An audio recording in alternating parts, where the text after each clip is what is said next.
വേദനിപ്പിക്കുന്ന ഒരു പ്രതിഷേധ പ്രകടനം നടന്നു കഴിഞ്ഞ ദിവസം മെക്സിക്കോയിൽ. ദുരൂഹ സാഹചര്യത്തിൽ രാജ്യത്ത് കാണാതായ 1.5 ലക്ഷത്തോളം പേരുടെ തിരോധാനത്തിൽ അന്വേഷണം ആവശ്യപ്പെട്ടുള്ള മാർച്ച്. കാണാതായവരുടെ കുടുംബങ്ങളും സുഹൃത്തുക്കളും മനുഷ്യാവകാശ പ്രവർത്തകരുമടക്കം ആയിരക്കണക്കിന് പേരാണ് നീതിക്കായി തെരുവിൽ ഇറങ്ങിയത്.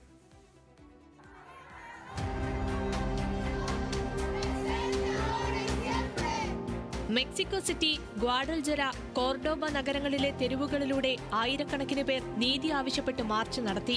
കാണാതായ തങ്ങളുടെ പ്രിയപ്പെട്ടവരെ കണ്ടെത്തണം. മെക്സിക്കൻ പ്രസിഡന്റ് ക്ലോഡിയ ഷെയിൻബോമിനോട് പ്രതിഷേധക്കാർ ആവശ്യപ്പെട്ടു. 2007 അന്നത്തെ പ്രസിഡന്റ് ഫെലിപ്പ് കാർഡറോൺ മയക്കുമരുന്ന് മാഫിയയ്ക്കെതിരെ യുദ്ധം ആരംഭിച്ച ശേഷമാണ് കൂട്ട തിരോധാനങ്ങൾ കൂടുതലും സംഭവിച്ചത്.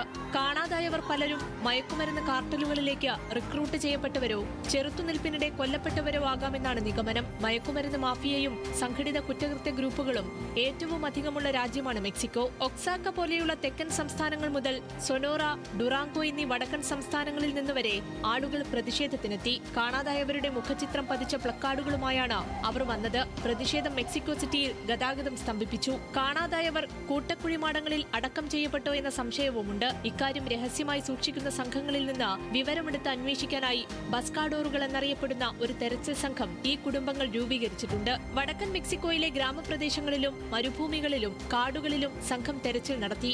എന്നാൽ ജാലിസ്കോ മേഖലയിൽ ഒരു തെരച്ചിൽ സംഘത്തെ മയക്കുമരുന്ന് സംഘം കൊണ്ടുപോയതായും റിപ്പോർട്ടുണ്ട്. എന്നാൽ ആ മേഖലയിൽ ശ്മശാനമോ മറ്റ് അസ്വാഭാവികമായ ഇടങ്ങളോ കണ്ടെത്തിയിട്ടില്ലെന്നാണ് സ്റ്റേറ്റ് അറ്റോർണി ജനറൽ ഓഫീസ് പറയുന്നത്. ലാറ്റിൻ അമേരിക്ക കണ്ട ഏറ്റവും വലിയ തിരോധാന പരമ്പരയെ ഞെട്ടിപ്പിക്കുന്ന മാനുഷിക ദുരന്തമെന്നാണ് UN വിശേഷിപ്പിച്ചത്. 1996 അവസാനിച്ച ഗ്വാട്ടിമാലയിലെ 36 വർഷത്തെ ആഭ്യന്തര യുദ്ധത്തിൽ 40,000-ഓളം പേരെ കാണാനില്ലെന്നാണ് കണക്ക്.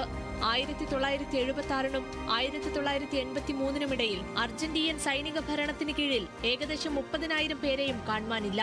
International desk, news Malayalam.